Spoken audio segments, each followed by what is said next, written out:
Ku lutimbe lwa Baba TV nze Adam Kungu asa Simon Muyanga Lutaaya bwe tuba okutematema wiki nga bwe badde mu nsonga za mawulire. A lot of issues have happened this week era nga we come here buli lunaku buli lwakutaano okuwa ebiri emabega wa mawulire. We know you are informed, you know the news, you've been following whatever has been happening, but again there are those particular things we hope that you actually need to know. Tukubuulira ebiri emabega w'ebyo by'omanyi. I always seek views, opinions of Sir Simon Muyanga Lutaaya every Friday on some of the top news stories of the week.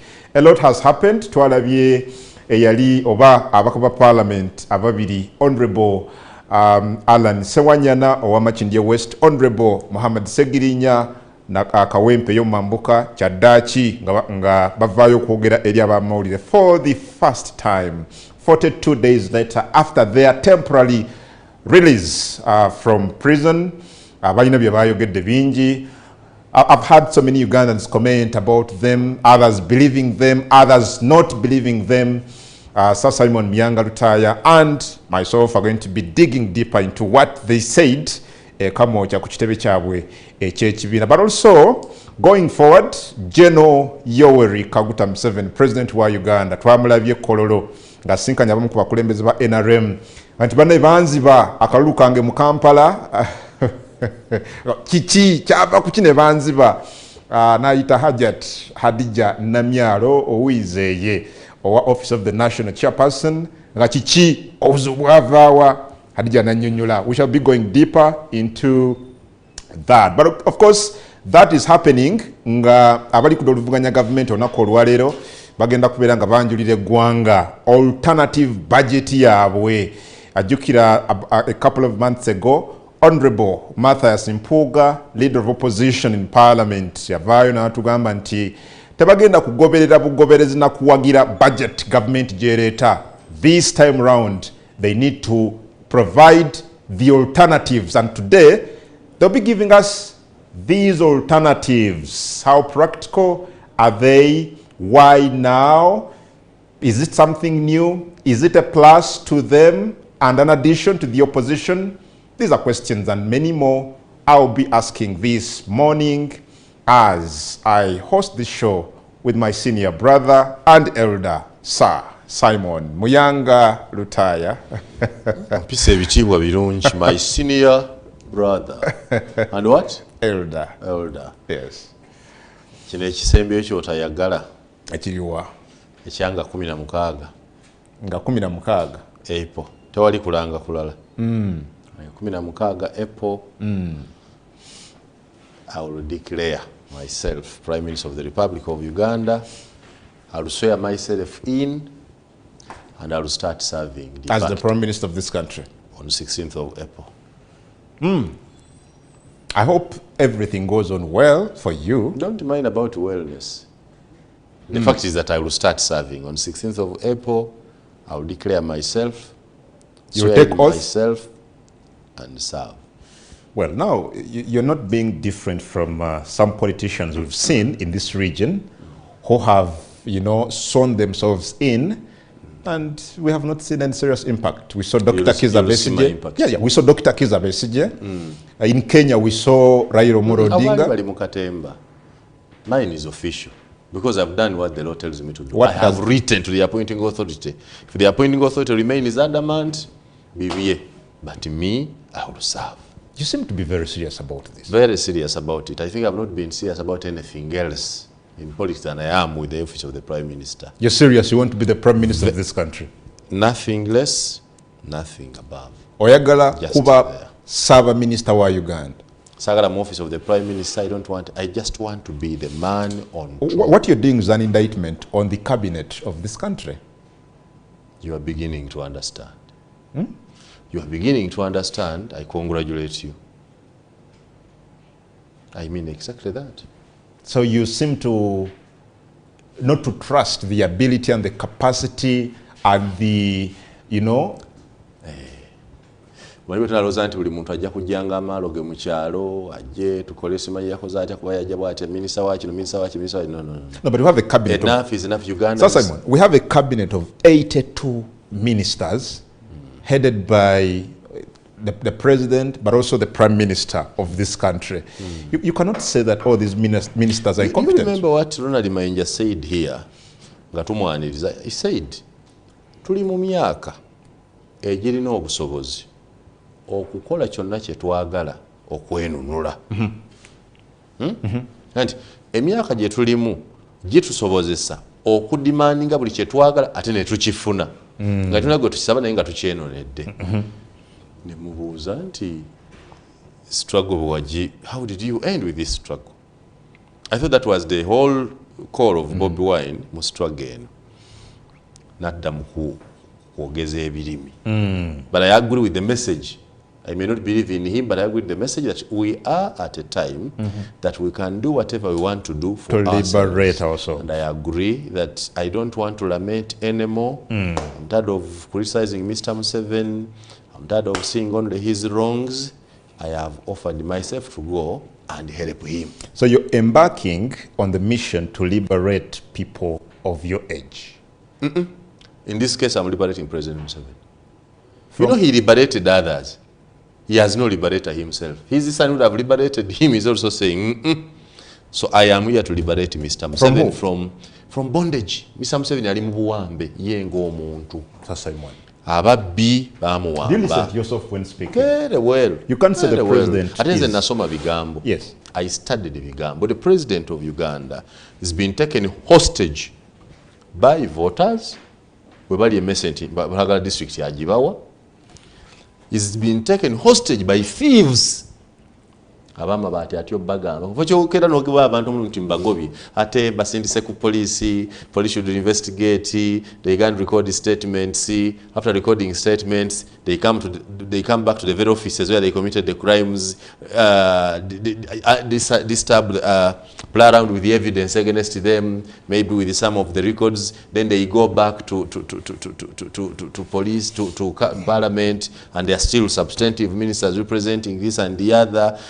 In which other country, when you are investigated, ng'obujuzi bwe beetaaga obusinga buli mu office, you leave that office. Naye omuntu gwe mu investigating ageze nagenda na recording a police statement ku ssaawa 4 ku ssaawa 8 ng'ali mu cabinet. You need to say that again. The president is under hostage. President wa Uganda yawambibwa.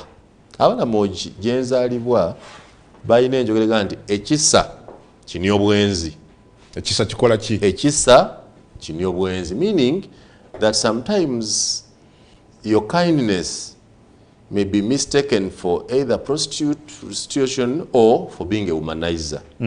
For example, let me say myself, if I see many girls fighting for me, I say, no, why should I allow them to fight for me? Look here, you want me? Yes, okay, have me. I'm here. Doreen, you want me? Okay, I'll give you some minutes. Egundi, you want me? Okay, I have you. So I have all of them. Out of kindness. But the public will say, Musada Mwenzi, yava kuono yaira kuono. Yet you are just being kind. I'm just being kind. Well, but why should I cause them the president pain? You're talking about is proud of calling himself Jajja. In fact, I saw the letter he wrote just yesterday ku nsonga ze jiri ya Uganda lyatwaliddwa mu DR Congo. He didn't sign as Yoweri Kaguta Museveni, the general of the resistance. He said, yours, Jajja w'abazzukulu. And me and you know how bajajja engeri gye beeyisamu. Now that alone was also wrong. Jajja w'abazzukulu, when he's speaking as president of Uganda, simply his title in the constitution has ever been Jajja w'abazzukulu. There is nowhere that is written. Now, do you take that letter serious? It was not written by the president of Uganda. No, it was written by the president. No, it was written. No. Who is proud to be called Jajja w'abazzukulu? There is no constitutional Jajja. You'd have said president of the Republic of Uganda, and maybe in brackets, Jajja w'abazzukulu. Jajja w'abazzukulu is not an official title. It is not constitutional. It is not known anywhere. And actually, if you took him to court for that one, you will get him. If I sue Mr. Museveni for that letter, I would get him. We do not have a constitutional position called Jajja w'abazzukulu. No, never. But let us look into the essence of why I've just said that. Fena tumanyi bajajja engeri gye Kizanga muwambe. Do you agree that Mr. Museveni himself needs to be liberated? No, but and only a kind person, a general and an honest person like me can liberate Mr. Museveni. Or tell him that you are. omuntu wakugamba nti ye Ssaabalwanyi, omuntu wakugamba nti where is Jonas Savimbi? Where is Saddam Hussein? Were they not fierce fighters? they are all long gone. So ne Ssaabalwanyi atuuka ekiseera n'apondo. In fact, Mr. Museveni naba bw'atandika okuwandiika ebintu nti jjajja w'abazzukulu, it's a declaration that amazima gennyini gali nti nkuze nkooye. This is a letter produced at This is how Mr. Museveni, the president of this country, General retired. Jjajja w'abazzukulu n'ateekako ennaku z'omwezi. That was the letter he wrote clarifying ku nsonga za in serious countries. This will be a question. In serious countries. Problem. Yes, this will be a But should this be a point of discussion and contention anyway? Yes. Why? Because this man, he can write as a commander-in-chief of the armed forces, chairman, national simanyi what? No, you know that party, National Resistance Front. ONC, president of the Republic of Uganda, chairman wa NRM n'ebirala. This jjajja w'abazzukulu is You said he can be sued for this? Kiringa nze bwe nsaba omulimu kati ne nsaba abantu omulimu to apply for a job nanga nti omwana w'abantu. Really? Nenteka kusinja yange nga nti What does that speak? Kabonero ki mu abakristaayo, there is something you say nti kabonero akalabika akwoleka ekitala. So kino kyoleka kiku Bukowu and complacence. You know what we call complacence? Just siri mukatachatta. After all, Makerenda we you become complacent. So Mr. Museveni, because of his overstay in this office, has become complacent. That he been wasn't very serious, and you're to him, very after all. But he knows himself, and I want him to challenge me that Jajja Wabazukulu is not an official title of the president anywhere. It is not constitution that, and when he's writing, unless he wrote an opinion like another person writing an opinion in the newspaper. So how can we take this? Was this an official statement from the president? That's what I'm asking. Maybe he wrote like, you know, they use a penny pause. He wrote like any penny pause, writing to another friend. That's okay. I can write to my girlfriend and say, yours best. Actually, her best. But when I'm writing to apply for a job in my official capacity, I cannot write like And you said Tata Warren. Nze Tata Warren. Nze Tata Warren. Oh, wow.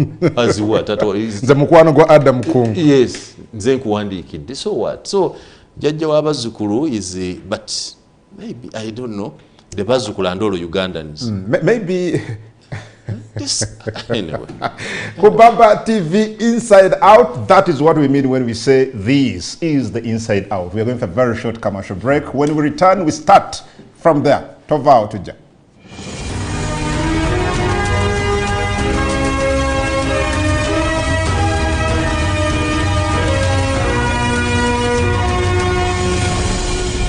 This is Inside Out on Baba TV.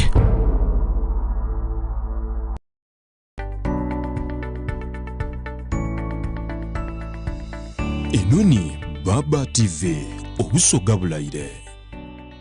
By the way, is our social media handler. Era mutumidde kolokolo musajja mulungi mugonvu. Is a good person. Mugonvu ne waliwo omuliraanwa we. Very super dictator of a man. First do this, then go here. All right. Well, talking about dictatorship. Talking what? Dictatorship. Bizimbe. All right. Atwalabye President Yoweri Museveni, President wa Uganda, General Yoweri Kaguta Museveni. I don't know whether you were equally surprised, like some Ugandans happen to be. Museveni yabadde asinkanye abamu ku bakulembeze b'ebyalo ab'ekibiina kya NRM e Kololo, and he said that his victory in Kampala was rigged. Those are some of the pictures of the engagement between the president and, yes, and some leaders aba NRM mu Kampala yagambye obululu bwabbibwa n'abuuza naye kiki kwe kuyita chief muzzukulu mwannyinaze Hajati Wizeye Namyalo obuzibu bwavaawa lwaki gwe buli omu aba mwannyoko tugende ku Wizeye baddaga n'ayita Wizeye nawe oli muganda wange n'ayita Wizeye tugende n'ayita mwannyinaze Hajati Wizeye Namyalo Hadija nga kiki obuzibu bwavaawa ko Namyalo n'aloopa asebo president ansa ye yasize okunsanyusa n'aloopa sebo president benasanga mu nga twakakwasibwa ofiisi ba agenti kaliwa ka tweet yako I wish we can ka tweet yako before the tweet let's have a video first video yes let's look at this video clip when the president was actually being reported to that ba agenti ba NRM ku byalo obululu bwabbibwa tebafuna sente nagatukumira bwerere bamuyanga ba opposition bayitawo bakwata mu kalulu bamubba bambi bana babba akaluka akaguta abana banofumba the leaders we shall talk I had heard about the rigging of elections in Kampala nti yali yawulirako okukuba obululu mu Kampala I heard about it that even my votes were changed yakiwulirako nti obululu bwe bwakyusibwa but that came from the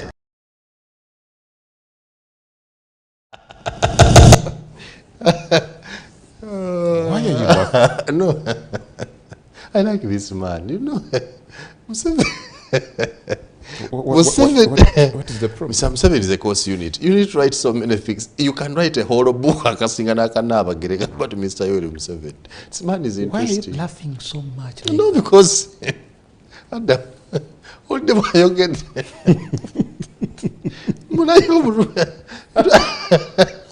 no, but what is again? Reports but they changed. He's very bold. Mbawula no katanza nyusiza. Yabi interpretations mu Luganda. The translator, I think. Can we listen to that again? The translator is Rose. Let's listen to that again. Properly. Tudem tukaudio kupeja kazana. When I meet the leaders, we shall talk.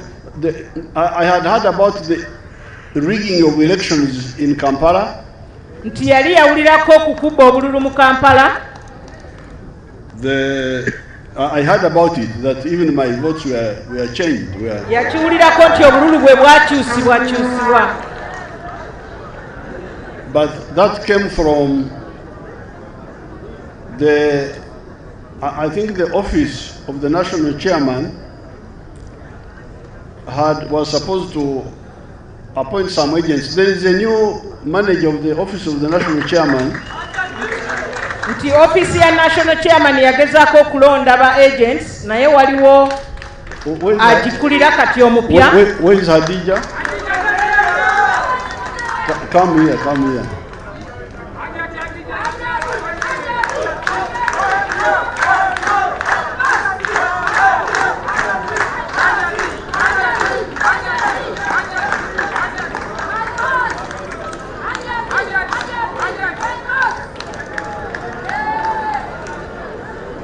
Because the office of the national chairman was supposed to get agents per village. Kubanga office ya national chairman yalina okufuna ba agenti buli kyalo and to fight those wars. Okulwana entalo ezo. But I don't know what happened. Why? Naye tamanyi lwaki tekyatambula nga bwe kyalina kutambula. Hadija, what do you say? Ogamba ki?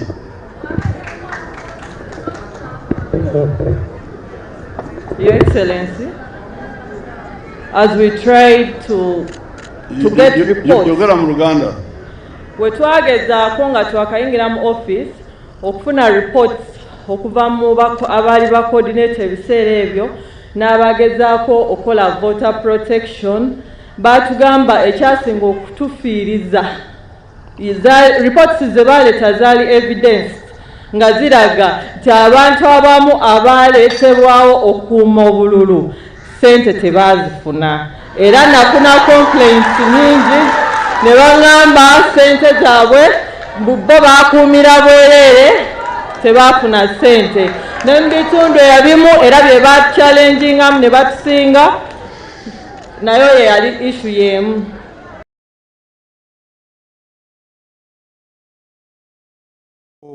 Baba TV Inside Out, Sir Simon Muyanga, Lutaaya nange Adam Kungu. Well, oyo gwowulidde ye President Museveni wamu ne Hajat Namyalo akulira Office of the National Chairman. Sir Simon, let's start from where you laughed hard. What made you laugh? No, let's start from there. Why? When you listen to these contradictions, sometimes you laugh, not because you're enjoying them, but cynically because there are messages hidden there. Hajat Namyalo says, Mr. Museveni says nti obululu bwabbibwa. Hajat Namyalo naga nti abakuuma tebasasulwa bakuumira bwereere. Do you get the two statements? Mr. Museveni says obululu bwabbibwa, which means nti abakuuma obululu bakuuma bubi. Tebakuuma, in other words. Tebakuuma. Ne Namyalo aga nti abakuuma bagamba tebasasulwa bakuumira bwereere. Which is which? Bakuumira bwereere. It's a contradiction. Ate obululu bwabbibwa. So bwe bwabbibwa ate baali bakuuma ki? So when you come to this table on the inside out and you want to see what is hidden, Mr. Museveni has this common practice, which is bad. The way he launches his new catch, new recruits, scene, always ebeera mbi. He tends to give an impression nti bali bano be baba basikira babeera babi. I've always talked about this here, that when Mr. Museveni was introducing Jessica Alupo to us, after swearing her in as vice president, he said she's a very quarrelsome person. Imagine that launch pad. With me here is Sir Simon Muyanga Lutaaya, omubbi ow'olulango. Really? What do you expect me to do? Already endowooza yange gy'oli beefuse negative. So yali atwanjula ono yatugamba nti aleese omuyombi. Naga nti olumu nayeggala n'okugamba Alupo agende e Somalia mu lutalo abeere ku front line ayomberaho obusungwe bwonna bumuggwe. And there's something again he said about the Prime Minister. Kyenzirako. Naga nti Prime Minister ono Nabbanja yanyamba okutegeera nti abali ku Parliament, mu Parliamentary Commission bali enguzi. Naga nti yasooka n'angamba ne sikikakasa ne ngamba bambega bange banoonyereze bagenda okumpa lipooti nga nkasa nti kituufu Nabbanja kye yaŋŋamba. Kituufu. Parliamentary Commission bali enguzi kituufu. You understand? Yes. Nga kitegeeza nti Nabbanja ye yaloopa Kadaga because Parliamentary Commission yali ekulirwa Kadaga. Nga Speaker of Parliament. Speaker of Parliament. True. So Nabbanja ye yaloopa Kadaga ndowooza okutuuka okukyayisa Kadaga wa Museveni nti ali anguzi commission ya presiding over eri corrupt. Bwamala nalonda Nabbanja nga ye Prime Minister n'aleeta Kadaga nga ye deputy we. You know, sikitegeera, maybe I have problems in thinking. Already omaze okuwulira Kadaga nti yambulira nti oli enguzi ye Nabbanja. Ekyanolanga appointment n'omuleeta ono nga mukama woono. Ono ye mukama woono. You understand? You have already created bad blood between the two. First day. Yes. Vice President wagenda okuyizanga cabinet nga toliiwo kudda abaminisita abalala. Already omaze obbaga nti ono ndeese muyombi. Ekitegeeza nti enkya ne bwana kuzanga nti order but you why are you no that's baga nti batugamba nti muki muyombi. Now here Mr. Museveni was introducing mukyala wizeye Hadija Namyalo eri aba NRM nti office ya ONC nagifunidde omuntu omupya. But begins it on a wrong note nti Namyalo basoose na kumutulaga nga eyakola report eraga nti abaakuma akalulu ka mwami Museveni owaka 2021 omulimu gw'abalema kyagambye baakuuma bubi akalulu kabbibwa tebaasasulwa ate namyalo n'ata nti these evidence reports evidence yokwali n'obujulizi ze yafuna kitegeeza mwami Museveni atulaze ndi mukyala Mire Babalanda babiri ne bane baali baddukanya ofiisi eyo omwogezi wa yali ndowooza yali mukwano gwa Nkirunda Faruku ye yaliyo omulimu gw'okukuuma akalulu ka mwami Museveni gw'abalema Mr. Museveni's own indictment gw'abalema they were supposed to appoint one agent per village kye bataakola so omulimu gw'abalema okuuma kye baakola ne tebaasasula okusinziira ku kati sikitegeera they were supposed to kiraga nti tebaakikola naye ate oliyaga nti baakikola naye ate tebaasasula ne bakuuma naye ate omulimu gwe baali bateeka okukola ogw'okubba obululu onaga nti obululu bwabbibwa which means tebaakuuma but again Sir Simon, as you continue on that, why is the president rushing to blame or to question the office of the national chairperson bana abagirimu ku nsonga z'okukuuma akalulu ka NRM? Ideally, yes, they could be having a part to play, but I think ideally the secretariat of the party would have been the best to give the first answers as to why Mr. Museveni, quote unquote, was cheated in Kampala. I was driving there, but I wanted to first understand this one. The way Mr. Museveni has now caused bad blood between Namyalo and her predecessor, Babalanda. Because when you make such a statement, again, the Babalandas failed to do their job. Then, I don't think Namyalo will have courage to consult Babalanda. No. Only that, by the No, my she sister, can't. you were here. She can't. Why do you were away? I wanted to know about this. Because if Mr. Museveni had come and said, I have a report from my own intelligence sources that yomulimu gw'okukuuma akalulu gwalema waliwo ne sente ezitaatuuka n'ebirala yandikimugambye Mukama yayise Namyalo omusika w'Ababalanda y'aba akyogera. I understand the problem now. Now, what do you expect Babalanda to think about Namyalo? This is one of the reasons why mu NRM entalo teziggwayo. It is the reason why buli muntu aleke collective responsibility mu NRM efudde. It is the reason why tebakyagala kukolera wamu buli omu alika constituency ke kafuuyirira. It is the reason why buli omu asigadde loona. Everybody is in where wali they have actually become complacent. So in other words, you're saying Mwami Museveni mukama w'abano bombi yabakoonaganyizza. Era nenkuwa nti bw'atyo bw'akola. That is his way of work. Those who understand it will understand. Because it was okay. Mr. Museveni has a report. Already yategedde kiriwo. Yandibadde agambye Namyalo nti jangu. Nakola okunoonyereza n'enkizuula waliwo alipoota gyenna nkyagyetegereza nga toyogere nani yakola report naye oyise Namyalo. No public. Obwedda Namyalo atambula okujanga Mwami Museveni ayongerako ebigambo. There was that office tebaakola kino but there is a new person in that office. But there is a new person in that office. But there is a new person in that office. From the point of but to office, that statement, but means don't worry. I know there is a problem, but anyway, there is a new person in that office, which means Mr. Museveni was demonstrating more confidence in the new person as opposed to the outgoing person. Naye noli gw'otugamba nti yali munafu. So where does it leave my sister Gw'otugambye babiri Ababalanda and Farouk? Ate gwe wawokulira Presidency. Kati ffe bwe watuterayo wa presidency tumutwale tutya obanga n'eri byamulema n'okukuuma obululu ate yalize wanakukola. So bw'atandika okukola wano amanya nga tetwebuuza. You have already inoculated our minds. Kimulekawa Babalanda ne Farouk abali mu office eyo before. Banaalagawa.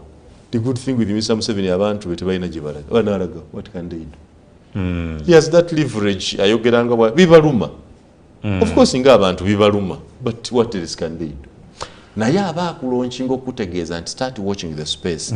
Very soon ojja kubalaba nga agenda abasenda mpola mpola kati linda cabinet reshuffle naddako. Ojja kulira Babalanda nga ali Minister of State for Karamoja eyo wansi. You wait, you tell me I'm here. I'm on this table. I am on this table. You'll tell me if God keeps me and I'll be alive. Wait for another reshuffle. Ojja kuwulira ajja kulaba akafa akahambolinga. Okay. Ngake yawa Lumumba amuteeke eyo. Let's look into what the president said. So, bwatuuka ku the NRM Secretariat, this is again another one. If the NRM Secretariat has 30 members per village, 30, the NRM is the most present political grouping in our country, the most present, that it has representation in all places where they need it. They have a Veterans League, they have a Workers League, they have a Youth League, they have a Women's League, they have an Entrepreneurs League, they have the Elders League, they have Mainstream League, the mainstream, everywhere. They have everywhere. You understand? 30 members on every 30. village. What then required a one person? Museveni Gwaganti, they were supposed to deploy one agent per village. Couldn't the 30 who were even given money, these people were given money, couldn't the 30 on each village among themselves find an agent? Were they not a force, a formidable force enough to protect Mr. Museveni's votes? That you have 30, but you also needed another one as office of the national chairman, and tebakola bulungi mulimu gwo n'obululu bwabbibwa, they were not paid, Nesent was releasing. And you're not talking about the other 30. You know what that means? You're going to the for the ONC. Yes, first of all, that shows you, and it says the ONC has a new person managing it. What then was, and bitu bino bizibu, yayogera bino nga Toduo nga ali awo atudde. Yaliwo. Secretary General wa NRM. Ayogera bino nga ne Rose Namayanja. Eyali treasurer. You know Mr. Museveni is a trick man. You need to understand. Eyali akola translations za Mwami Museveni, yali akola translations yabadde Namayanja. Namayanja then treasurer wa NRM. If money was coming from NRM to ONC, there is a Namayanja yandibadde aziwaddeyo. So Mr. Museveni chose to give money to ONC and not the secretariat. No, but I think that, so where does this leave the two, ONC and the secretariat? The two offices. But I think that is how Mr. Museveni maybe wants it to be. Kubanga bwekibanga kyakolebwa then, I'm sure you are also aware that it has even been done now. The other day twalaba office of the national chairperson kulemberwa Hajet Namyalo ngere eronda ba coordinators. Actually, right now, that was the coordinators aba ONC. The other day, they even camped for some days. Nebamalilizanga babawa the equipment, laptops, phones, bagende from different areas. The other time, it was, I remember Mr. Chirunda Farouk, my brother, announcing a list of coordinators. That's how they captured many of the gays abali bogera ku bimeza. Baba sindi kwera ba coordinators ba ONC in those many areas. And many of them were later picked. They now form the core of today's residence district commissioners. Many of the other DCs you see were first identified from bimeza jebayogeranga to coordinators of ONC. Now they are resident district commissioners. So now this you are now telling us that the resident district commissioners betulina while they were coordinators balemerera omulimu gwabwe ne babba ne ssente zaali ez'aba agency naye abo benyini abalemerera ssente ne zibabulira mu ngalo be ba RDCs bogamba balwanira ettaka bamontalingi ne PDM. Omuntu alina obwongo simanyira nze ndowooza ekindumya omutwe mu politics wa wano oba byendowooza tebiriyo oba mbirowoozaako nnyo. Imagine be watu wada bali ba coordinator. They are now the RDCs. Balondole ensimbi za parish development model. Bogamba bali mulokola omulimu. While they were working, bali mulokumontalinga ezo kuma akalu ne babba n'akaluko gwa appointing authority abawo omulimu. Do I have trust in these people? Not at all. Let's look at what he said. He says he was cheated. That could be true. And he puts the blame on the opposition. He has said it before. I have no surprise at that. That what? Ntibamubakalu kisoboka. Nti Mwami Museveni bamubakalu. Kisoboka. Mu Kampala? Mu byobufuzi mwenna akeesimba emirundi egi. Buli afuna omukisa ogubakalu akamuwa advantage akabba. So Mwami Museveni yabba obwaffe. naye waliwo ababba obubwe buli afuna advantage mu kalulu nga yabba obwaffe. You failed to provide that proof in court. Banne kambuuza ebyamazima gyennyini.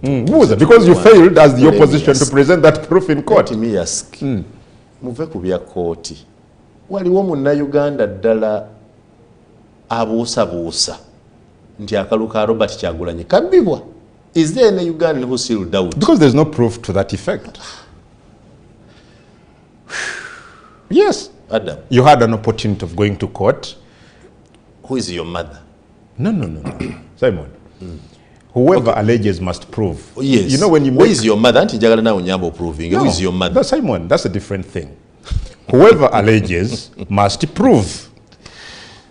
Kireke Republic. Bwebanga eriyo munnayuganda abuusabuusa nti akalu ka Kyagulanyi kakwatibwamu nga oli akibuusabuusa naye nga yeeyita doubt that person. No, but it's your responsibility to, yes, to help this person understand what you're saying. Akkirize nti akalulu kabbibwa. No. N'ebya kooti byatulema. Akalulu kabbibwa naye ebya kooti byatulema. Waliwo lw'obanja omuntu n'omuvaako n'omuleka buli kitegeeza nti weerabira nti omubanja naye nti nakita. So akalulu ko kabbibwa 100%. Ako kabbibwa aka Kyagulanyi kabbibwa. Temwali kange kali wa Patrick Oboya Muriad naye abawa Kyagulanyi akusa ku kyenalaba mu kyalo ewaffe kyenali sirabangako akalu ka Kyagulanyi ko kabbibwa. Walaba ki? Nalaba abantu bennali sisuubira kuwagira Kyagulanyi ngamba for the first time. Nalowooza nti kiri kaliro yokka ewaffe. Ngenda okulanga Busoga yonna Kyagulanyi agiwanga ngati wamma kyenalaba ng'olaba abakyala bano twazambu bakyala nti abo bo bantu ba Museveni nnyo swena tusinyire leero bbe titwidda kumuwa nga bali nalowooza nti basaga era nti mwe bwe mutwe mwogera nammwe biki bwe bityo bagenda okuyita results nga balonze Kyagulanyi. Waliwo omuntu we yalonda Kyagulanyi gwe mmanyi nti olaba ono yalonda Kyagulanyi ono. Okay, but lwaki Mwami Museveni alowooza nti bamubba mu Kampala? Bamubba nga Buganda yonna almost abamu ku baminisita be banfanfe baafiirwa ebifo eby'amaanyi e Busoga. Mwami Museveni gye yalinga akwata olweyo n'ayera bamusinga. Because traditionally wano mu Kampala bw'oba ojjukira nti Dr. Kizza Besigye yawangula Kampala ne Wakiso before. Naye nga the rest of Central era Mwami Museveni agikola ki? Agiwangula. This time round Mr. Kyagulanyi went for the entire Buganda and Busoga n'awangula Mwami Museveni. N'atakoma okwo ne ba ministers wano mu Buganda abawererako ddala ne bawangulwa. Singa Mwami Kyagulanyi ye yalina political infrastructure, leave alone the money, but the presence, the grassroots presence, Mwami Museveni gye yalina, Mr. Kyagulanyi will be president today. Mwami Museveni we yandikoze atya teyandimusobodde. Ne waliwo ebyalo ebyalonda nga mu Western Uganda eyo nga n'okutegeera ng'oli wa Kyagulanyi bakumanyi ku kyalo muliko basatu oba babiri ng'oyagala okikola naye nga the village has intimidated you not to do it. That's why era mu Western Uganda abantu Mwami Kyagulanyi wataafuna bululu bumala yali Western Uganda, and I agree with them. Ekyaife kiba kiki? Kyaife. So boona bakati titwesiga Baganda ne bawa Mwami Museveni akalulu bulungi. Abaganda ne bagamba nti bwe bawe ebityo bwe biri naffe nno omubi n'owuwo naffe katuwe Kyagulanyi ne bawa Kyagulanyi obulu bulungi. Kuba Kyagulanyi yafuna wano obulu akakadde kamu mu emitwalo 45 mu 13. You can mark. Mwami Kyagulanyi mu Buganda Central Region yafuna obulu akakadde kamu mu emitwalo 45 mu 13 mu 5 mu 35. N'olowooza nti yafuna akakadde kamu nga ne Kampala kweri nga Kampala ne Wakiso alone bikola akakadde naye bamusummarizing mu Buganda ne bamuwayo akakadde kamu mu emitwalo 45 mu 13 mu 35. Ate Mwami Museveni yafuna emitwalo 83.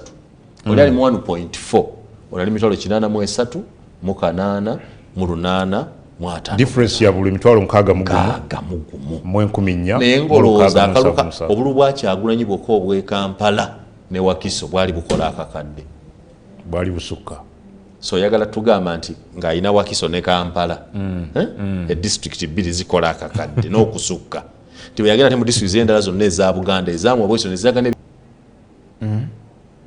the NRM wiiki gye balayizaamu Pulezidenti Yoweri Kaguta Museveni bwe bati abantu bajja kutandika okuga nti aha yatusuubiza kino na kino na kino babajja ku mboozi eyo ne batandika okubalaga akalulu akaddako so now from the time Mr. Museveni was sworn in up to where we are today we are discussing 2026 elections ne bwe yalonda kati njagala kula bwe yalonda bano ba minister be n'asuula abanene abaali bava Busoga abasoga kye basoga nti ate bwakoze katubona akalulu akanayira ku bwana talina abasoga mu cabinet ye mwe bali naye bali insignificant the basoga in Mr. Museveni's cabinet are insignificant. Who is insignificant? That they are not influential enough. Though without them Busoga would still live. Really? Yes. In fact Busoga does not feel them. You have the second deputy prime minister, Honorable Kadaga. You mean Busoga does not feel first actually, first deputy prime minister. Doing what? Doing what? No, she's the first deputy prime minister. Doing what is so special that he's doing in Busoga?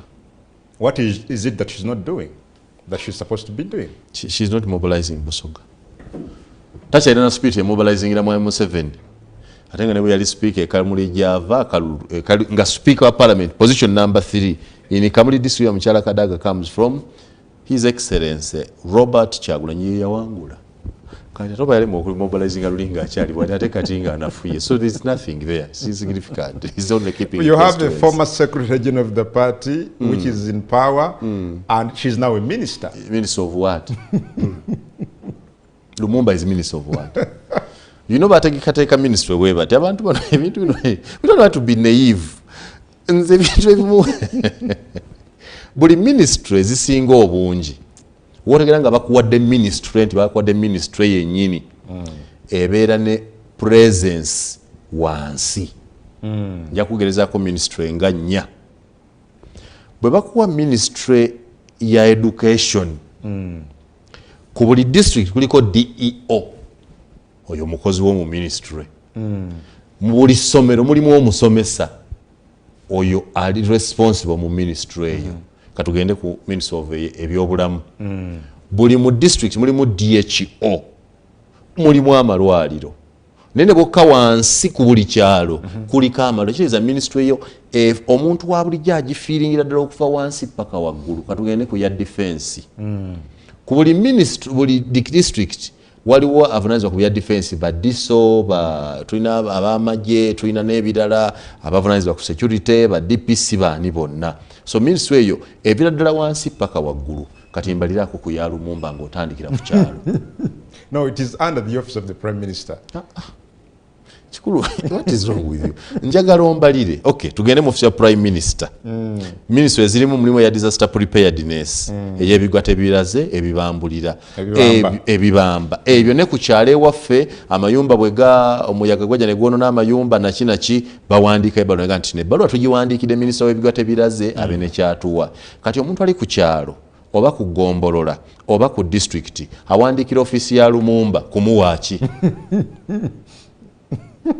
Tell me, kiki ekigwawo mu ggwanga noga nti tuli ku kyalo waffe ku Buyuge Kayira nega nti omanyi kino katuwandikire kuba tubanga tulina ekizibu n'amasomero tugenda Ministry of Education bwe tuba ekizibu n'amalwaliro tugenda Ministry of Health bwe tuba n'ekizibu n'enguudo tugenda Ministry of Works bwe tuba n'ekizibu mu masanyalaze tugenda Ministry of Energy bwe tuba n'ekizibu ku byokulima tugenda Ministry of Agriculture ewa Lumumba tuwandiika tunoonyaayo ki mu Ministry of General Duties. What do we go for? So, in other words, chichi. So, abakozi ba Lumumba, tumalize wano, ogambye abasoga baba, you know, njagala tu, wa Lumumba, abakozi be ku district be baluwa. Tebaliyo. Ate ku Gombolola? Tebaliyo. Ate ku kyalo? Tebaliyo. Ate wano mu Kampala, ng'ojjeko yeke. Tewali mu Kampala. Very good. Kati ye mwami Museveni. No, but His Excellency. Mbanga muina first deputy prime minister. Ogambye yo akola ki muina third deputy prime minister. I mean, kati mubale nayo okuva wansi nga but you yambuka see, waggulu. Sir Simon, region nyingi ezegomba okubeera n'ebifo nga bino. Babibawe. You know, abantu abati ate bannabyabufuzi balabika bakozesa enkola eno okutujerega. Kubanga nabadde enkola nakola na analysis wane ya NUP. Tetugenda wagikola lulineggwa. Tumalirize kino. Nate njala kukolaga ne NUP yabajerega. Watugamba nti NUP yabajerega. Completely. Akatoga ne Mwami Museveni yabajerega. Kutuje ate obaye Mwami Museveni yatuwaako kale. Ye Mr. Mwami Museveni yatuwaako ebifo for the sake of ebifo. Kubanga wadde Busoga bamusingirayo obululu. Bamusinga, Mwami Mukyagulanyi yamusinga.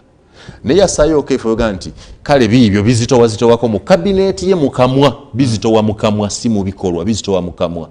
Naye baba NUP nga Busoga Kyagulanyi yasinze. Neyo sajja bano. Okay. So in this sense you're saying Mr. Museveni is NUP yatuwa akafu.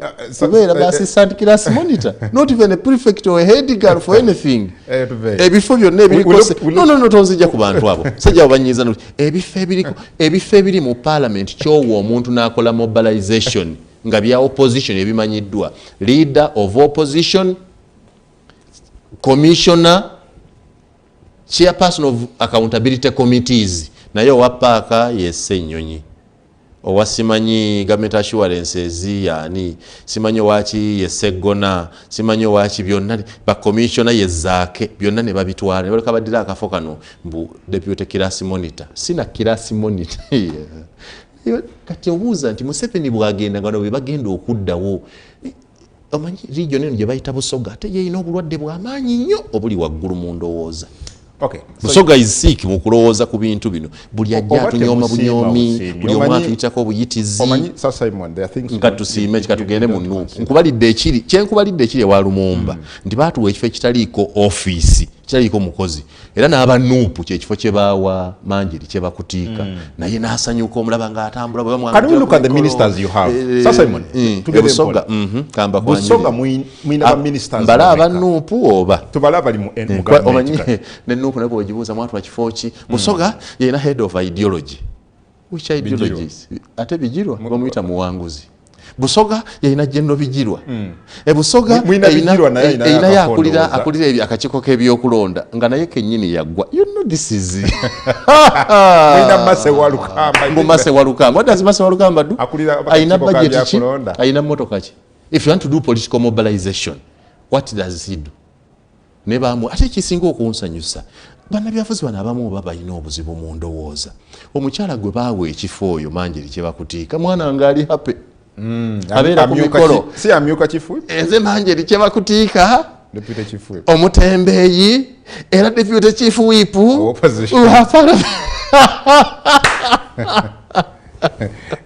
Naye ng'ebifo ebiriko emmotoka, ebiriko omusaala, ebiriko ssente, babiwa Sseggona, ne bawa Ssennyonyi, ne bawa Mathias Mpuuga, ne bawa abala. Byonna byasigala Buganda. Temudda mugamba Museveni bw'asosola buli afuna obuyinza bw'atyo bw'akola. Njagala tuddeyo kyakyoza mu Museveni asosola. Njagala kutula list y'abaminister be muyina nga Abasoga. I know you have so many of them. Whom I want you to appreciate. Tubalina. Tulina Rebecca Kadaga. Avawa. Kamuli. Tulina Nakadama Rukia Hajat. Avawa. Mayuge. Tulina Justin Kasule Lumumba. Avawa. Bujiri. And you still say Mr. Museveni has not thought about you? Kati gwosinga okwagala kuona gwe tuba tukuwa yani. Just continue. Owokuna. Tulina Mmire Babalanda. Wa presidents Avawa. Kamuli. Tulina Gume. Avawa. Kaliro. Tulina Bwino Kyakulaga. Avawa. Kaliro. Ne twana Namuganza. Avawa. Ava Namutumba. Ani gwe nerabidde nti bangi. So we kuba kunoonya bifo gati Mwai Museveni yatuwa ebifo ebi. Nenga na byatuwaako hafu. Gume, ekifo kye baawa Gume kirina mobilization capacity okuva wansi paka waggulu. Minister for Cooperatives, Minister ya Trade. Ekifo kye baawa Bwino kizitowa. State for Agriculture kirina mobilization capacity okuva wansi paka waggulu. Ekifo kye baawa Namuganza, State for Lands, kiva wansi paka waggulu. Ebyo ebifo ebisatu byabawa at state level ebyo bwatuuka ku bifo nga binene byandibadde bitufuula ab'amaanyi ng'atufuula ba minister of state bwatuuka ku byempewo ebiringa baluuni omuli omukka ng'awatufuula ba cabinet nnyo obusobozi bwabwe as opposed to looking at where they come from. Anti obusobozi businga ku kyogenda kukola kati nze nina obusobozi okwogera ku TV ne bwe wataba matala ne wataba kamera lwaki mwami bali kwa spendinga milioni olusanvu okuzimba studio. No, what I'm saying. Because my potential. Why can't you look at them as Ugandans that are serving the entire country? Because much as they're coming from Busoga, they're not only serving the people of Busoga. Endowooza eyo yennyini enfunda bwetyo abanuupu gye baakozesa. No, Simon. Let's be honest. Bagamba Busoga No. So Simon, let me hope you're not trying to play a tribal card here, because and I want to walk out. If you want to think like others, when does it become tribal? To do what? To speak about the right of my region. First of all, I'm a Musoga, am I? Don't you know I'm a Musoga? You're Musoga. Where will I be buried? Musoga. Where do I come from? Musoga. What language do I speak? So at what point do I depart from my tribe? No, but you cannot say anti-tribe or baji sidelining just because they gave you a few slots of ministers. Are they serving Busoga as a region and Basoga, or they are serving the people of Uganda, including those from other regions? They serve the people of Uganda from... The other question again I need to ask, if you're going that way, someone will ask you, Abagisubayina bameka mu cabinet, Aba Karamoja bayina bameka mu cabinet. The other person will again ask you, Abaruru bayina bameka, because all these are tribes in the country. No, Sir Simon, let's be honest. We are having 82 ministers or cabinet. Mr. Museveni has given you about 10 or less from... About 10? From... Where are the 10? I'm saying or less. From Busoga. We know some tribes in this country that don't even have a state minister. I don't want ministers for each tribe. I am talking about our identity regions. We identified as Busoga region. Some people identified as Buked. Other people identified as Bugisu. In fact, olaba gundi Bugisu region. Baba NRM eriyo Kitutu, eriyo Gidudu, eriyo Nandutu n'abalala. Naye mu Bugisu eyo, that's NRM. Naye mu Bugisu eyo Bobi Wine bamukubirayo akalulu. NRM yawangula. True. Eyo mu Bugisu. That's true. Naye ate bwe yali agaba ebifo obwa chief whip of opposition yabuwa nambeshali gye bamuwangula najja e Busoga gye bamuyamba okuwangula ne bamulonda obulungi n'abawo bwa assistant class monitor. Every politician is like that. Kyekinkoyeza ebyobufuzi buli omu endowooza yeemu. We muva ne mudda, it's the same type of thinking. So is Mr. Museveni warming up for 2026 in your view? He has already won. Warming for what? Mr. Museveni is the president for 2026. And you say you're on the opposition. I'm on the opposition. So muvuganya achi? Ani agenda tuvuganya. Naga tuwerekera. Mr. Museveni is the president of the Republic of Uganda or 2026 unless he voluntarily chooses to live for his son. And even if he lives for his son, all the proceeds go into the Kaguta household. Because wano bonna oli mutabani wa Amos Kaguta, mula muzukulu wa Amos Kaguta. So whoever takes. So muwerekera, you are simply escorting Mr. Museveni. We already know the president of this country. Zakatagenda kumalira budde kekana akaddako. Sagala kulimba bantu. Okumenyeka nako nti nvuganya mu Museveni. Naba nvuganya kunoonya kifo ibe ekyangenze ng'omuntu nzoga nti nkole ki nga no. Waliwo ebintu byonna nti kangende nyamba abantu bewaffe mu kyalo mbeere MP mbeere chairman wa district oba ngende Jinja wano ntereze ekibuga kyaffe nga meya n'ebino ebya waggulu mu president. That one is done. So is there any likelihood, based on your view, that Mr. Museveni could perhaps find a way of bringing his son, given how the son is behaving now? Mr. Museveni cannot sleep home, watch TV, nga basoma president omulala. That cannot happen. Okay, I saw something intriguing this morning, and I need to hear what you think about it. Nalabye, I think either this morning or last night, General Muhoozi Kainerugaba ku Twitter handle ye nga are responding quite bitterly eri Minister Chris Baryomunsi omwogezi wa government bwe yatugambye nti ebigambo bya Muhoozi byazayogera bimenya mateeka agawa. Muhoozi n'agamba nti mu 2000 I think mu 12 something like that 2012 yateesa.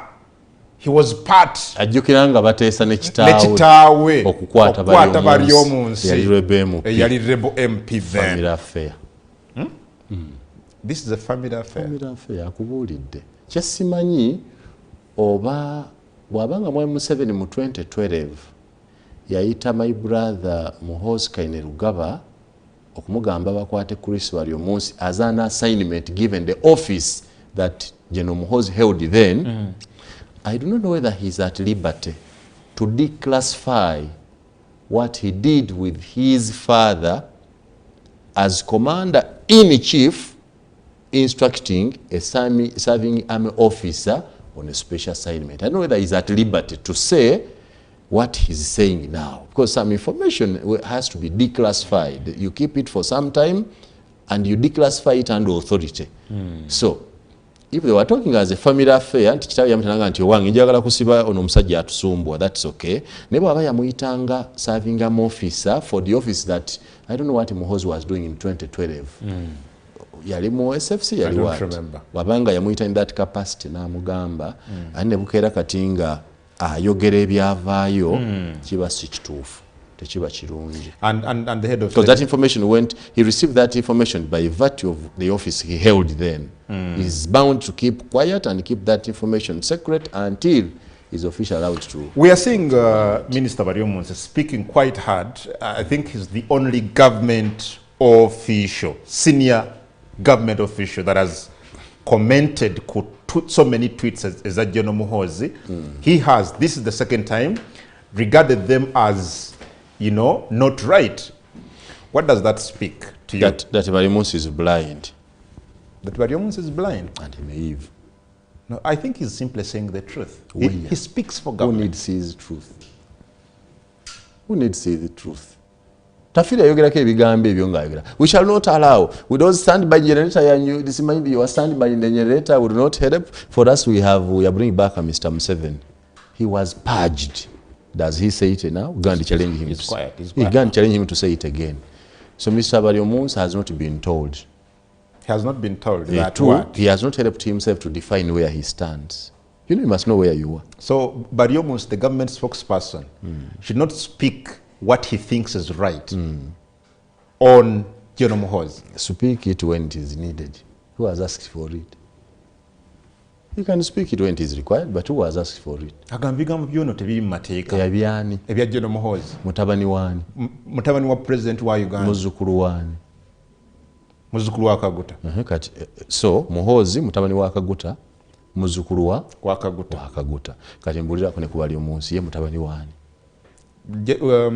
Minister Baryomunsi. Mutabani wani? Taatawe. Taatawe yani. Kwa oli ombuulidde taata wa Muhoozi ne jjajjaawe. Kati mbulirako n'aba Baryomunsi kitaawe yani ne jjajjaawe yani. Baryomunsi akiikirira bitundu bya Western Uganda. Njagala kitaawe na jjajjaawe. Obamanyi? Baryomunsi musawo is a doctor. Anti jjajjaawe yani. Ye minister wa ICT.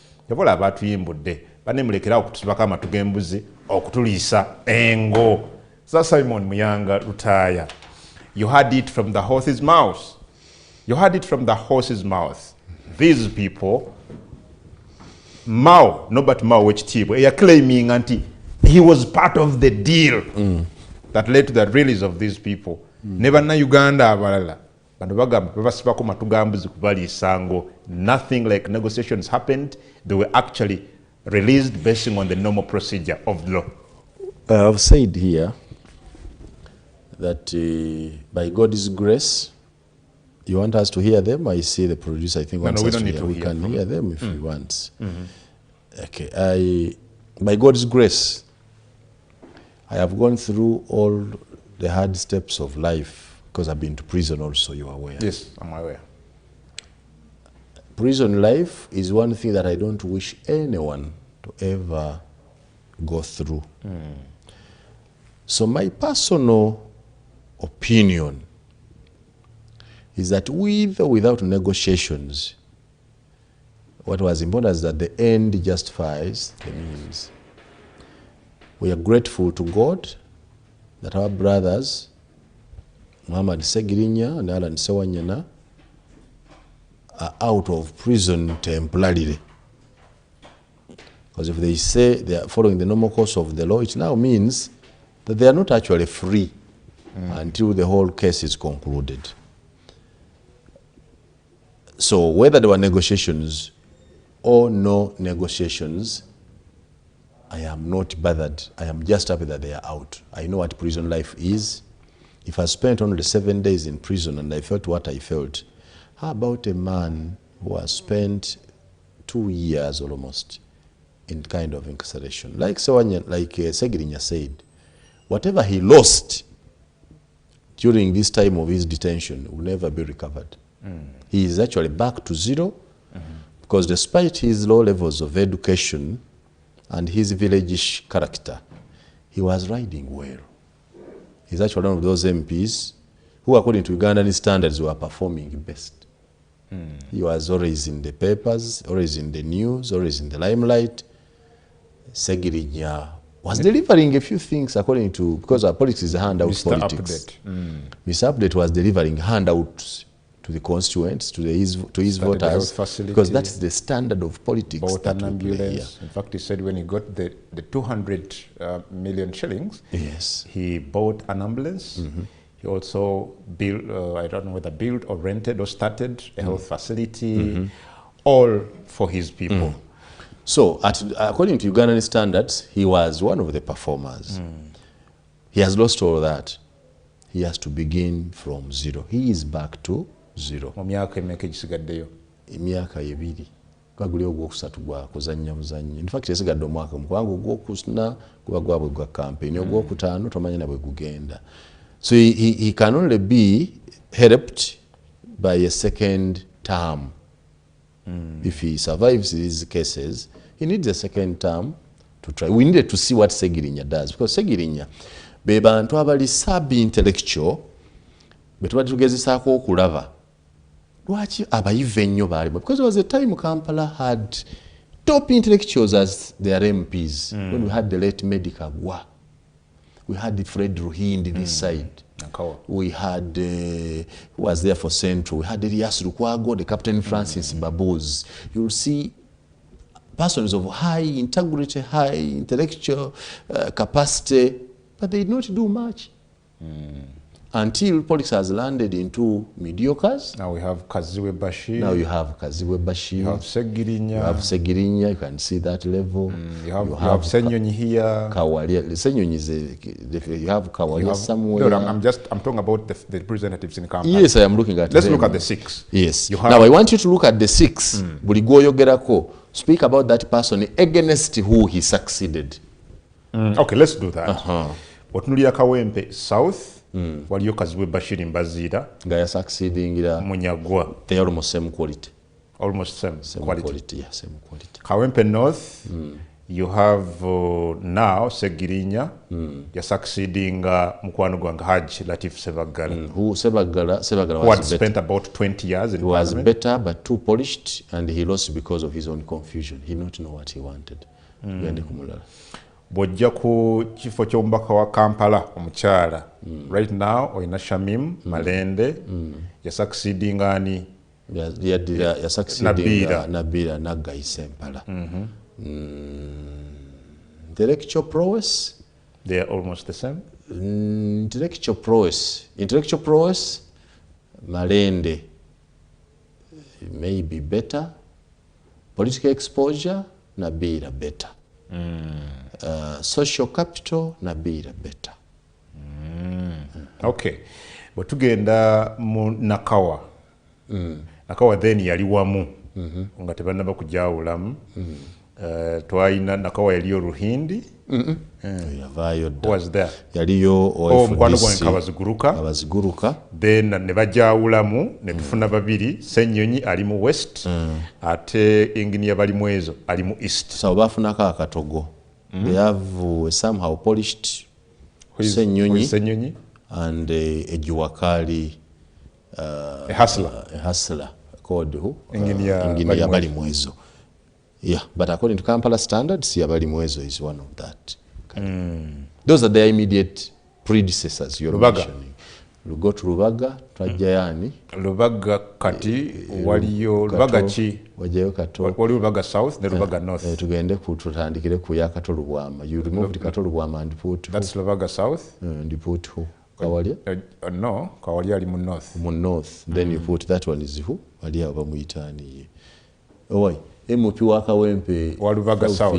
Walubaga South yani. He's a guy there aliao. Wanup.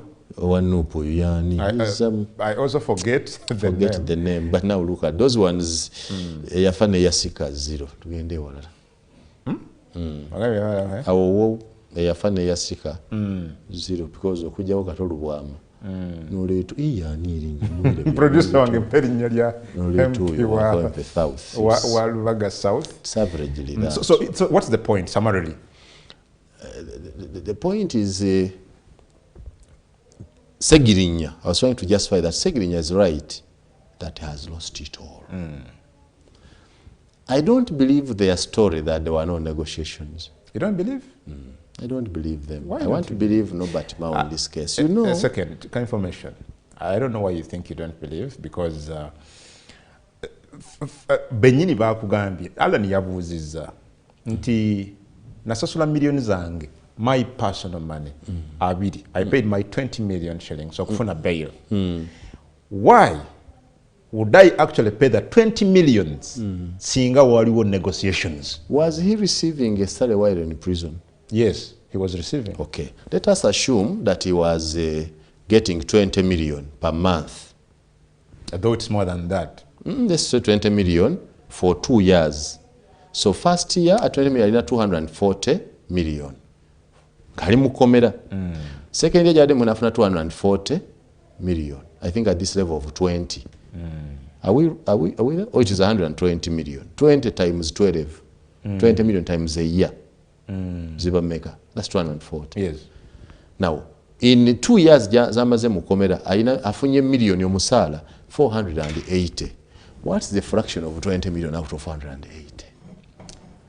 No, but for him, he was trying to justify that he didn't negotiate. Otherwise, he says, if it was about negotiation, he wouldn't pay any money. When you are negotiations, you can pay, and when the matter is concluded, we compensate you. Tulemekubeera naivu nnyo. Tulemegenda kweyo level. Eddala ly'obusiru tulemedituukako. Tusigalemu ak'obuntu ku myaka gye. Again, nagattako. Saali waddeyo passport yange. Singa waliwo enteeseganya. Anti era nakyo bw'okikkiriza oba musiru. Ekyokuba n'enteeseganya tekigwana kukwata passport ye. Because okuteeseganya kwali unofficial, kwali informal. Tiyali order ntuliraga nti mubate no. Anti okay tukkiriza bwe tutuuka mu kooti lawyer wa mwasabe state prosecutor ogambe nti no objection baveeyo. Era bwe mukola bwe mutyo toyinza kwanjulira mulamuzi nti twabadde n'enteeseganya. Yasigala agendera ku mateeka. So you think they are lying? They are lying. Why has it taken them too long? They said they were not feeling fine. They were sick. Why did they not reveal where they were going, even to their the closest? Nti ne lawyer waabwe Erias Lukwako yagenda abanoonya bagende babajje ku kkomera ekiro nga babatutte dda. They not have capacity to talk to their people and say we are not there. Tuleme basiru kutuuka ku eryo ddaala.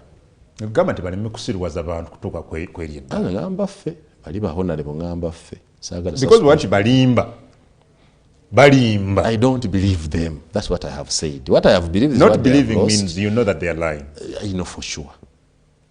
I know for sure that they are lying. Politics wano muyize. Then mbadde nzira nsigala neebuuza. Lwaki pate president? Omanyi ensonga eno ebadde nnene. Lwaki Oweekitiibwa Kyagulanyi olunaku Basegirinya ne Ssewanyana lwe bagenze ku ofiisi za Nuupu okukola one of the most awaited four statements. Ate yero yagenze Gombe ewaabwe.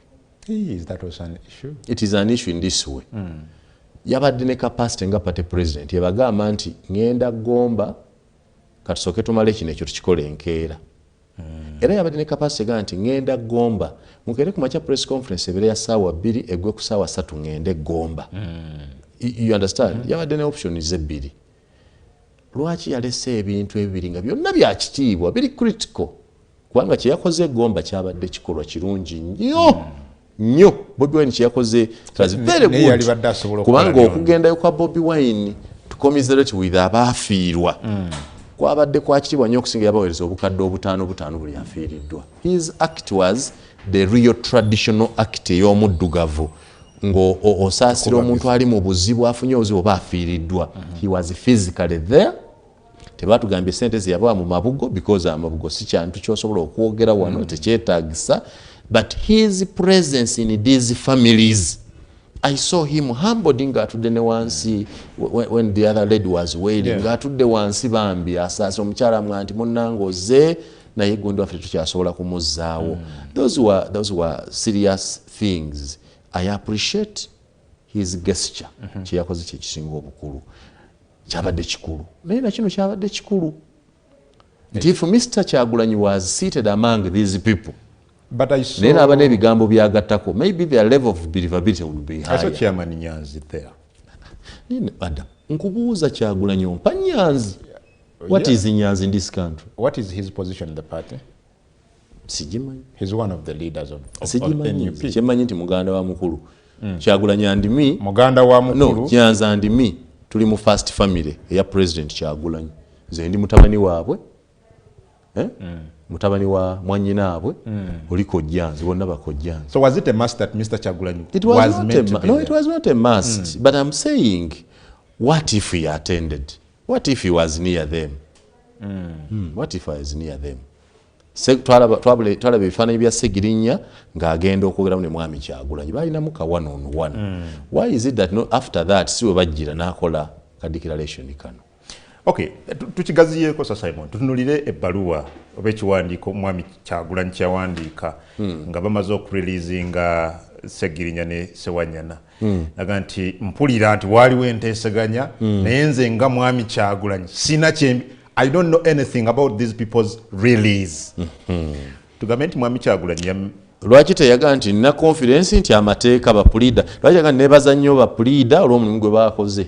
That is the reason why he was conspicuously absent from their declaration. Really? Is it having a link? Does that statement? It is. Do you think it has a link? This is political.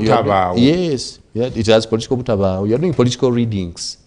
Because in Kugambi, nti musooke mukireke siriwo tujja kikola ku lwokuna. Nobody was putting them under pressure. If we have waited for 42 days to get their statements, would have waited for another 30 days okufuna that statement. Okay. Everybody, let's look at Parliament now. Parliament. Kyolaba wali ku site eri.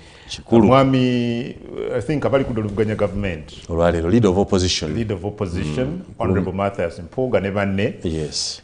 Leero bagenda kubeera nga banjulira Gwanga, their alternative, budget. Yes. Era kyolaba wali. Gwa kitiibwa guli ku Parliament ogulaba ka radio kalaba wansi. Mukolo mulungi bagenda kwanjula budget embalira y'eggwanga nti baba kuba mu government bino bye bandikoze era nga nti bo badde bagenda kukozesa enkola ew'ekitiibwa eddembe ly'obuntu n'okozesa ekitiibwa ekyo okusolooza ensimbi. Baga nti osobola okusoloza ensimbi nnyingi nnyo mu bannayuganda budget yo n'ogimalako singa okola ekintu eki ossa mu bannayuganda ekitiibwa n'obawa n'eddembe lyabwe ery'obwebange ne bakozesa eddembe eryo okwenoonyeza ensimbi osobola okubawa. So kitiibwa nnyo okuwuliriza embalira yaabwe leero alternative budget yaabwe tugiwulirize kubanga etulaga nti babakuba mu gavumenti kino kye bandikoze ngera bwe gambye kubiri bwe baakola nti babakuba mu gavumenti singa Kyagulanyi yawangula oba president yakulaga bwe yandiisizza Busoga yali bafudde ba assistant class monitor. Opposition ebaddenga ewa alternatives but we haven't tubadde tukiraba naye ne basoma budget yaabwe babadde bawanga comments badde bagisoma mu Parliament. In fact Mpuuga kyasinze banne mubaka Joyce baagala Mpuuga kyasinze ba leader of opposition bali abalala Awolo ne Wafula Ogutu n'abalala kibadde kiberanga mu Parliament government wesoma budget nga nabo babako ne bye boogera achi extendinze kubanga ku mukolo guno nange bampise. So kitegeeza it has extended beyond the boundaries of Parliament. Batuyise ffe ba key players batusomere n'oluvannyuma tumanye kye bagenda okwanjula mu parliament, and is making it a big thing. It is now going to become a national function.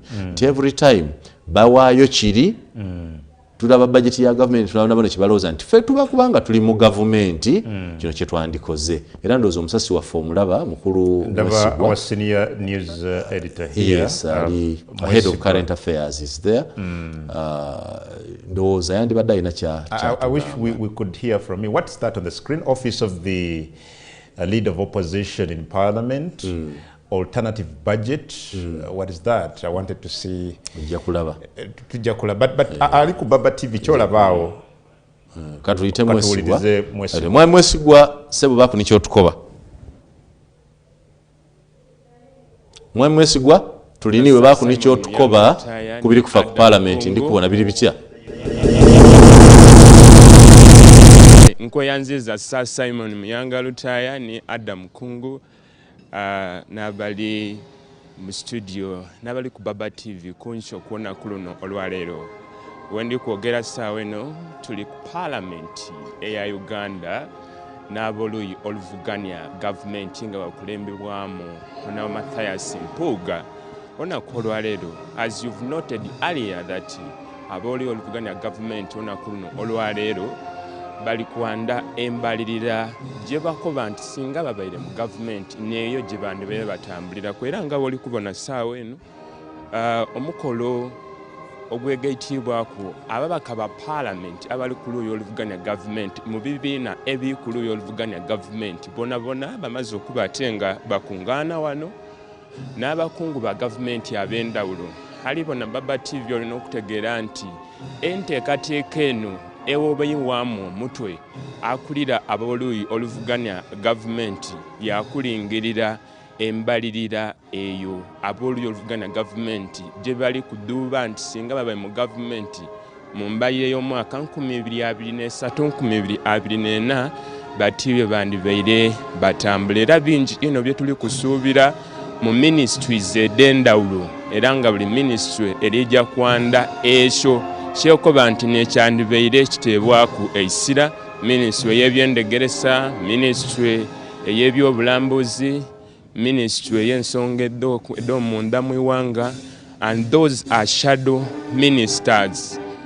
Tuyinza okwogera ba ministries ed'endawulo za tuli kwogera ku bali mu government, but those are shadow ministers. Era buli ministry mu mbalirira eno eri reflected okuba ate nga eyanda ekyo kyeri kwenda okuba ate nga tutambuliraku. So boli kubona saawa eno tuli kulindirira abakulembera ebibiina ebivuganya government omukaaga bonabona balijja kuba wano.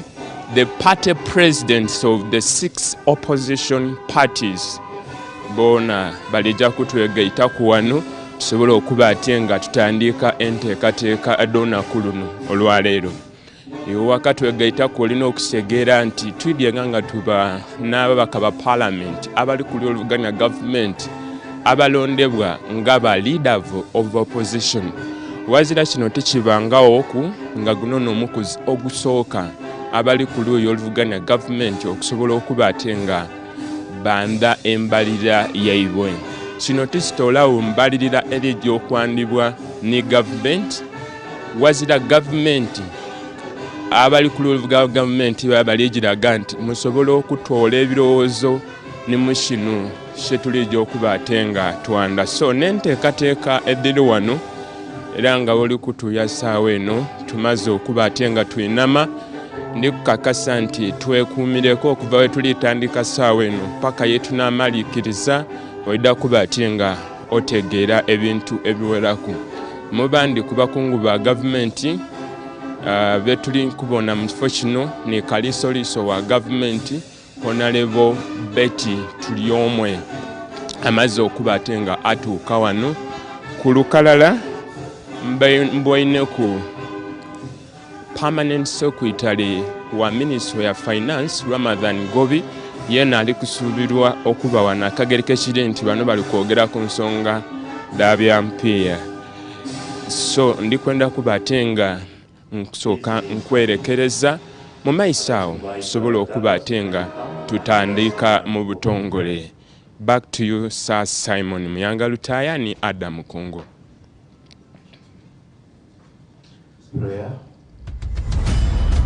Inside Out. Live with Sir Simon Muyanga Lutaaya and Adam Kungu.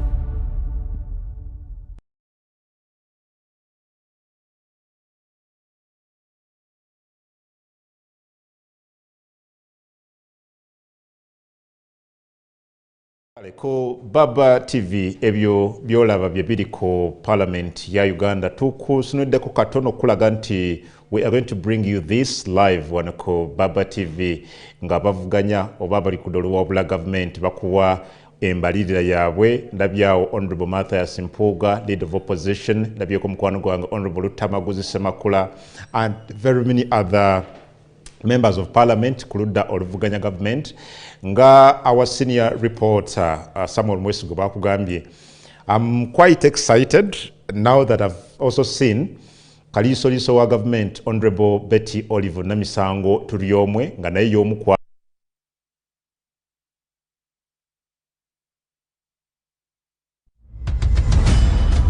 Inside Out. Live with Sir Simon Muyanga Lutaaya and Adam Kungu.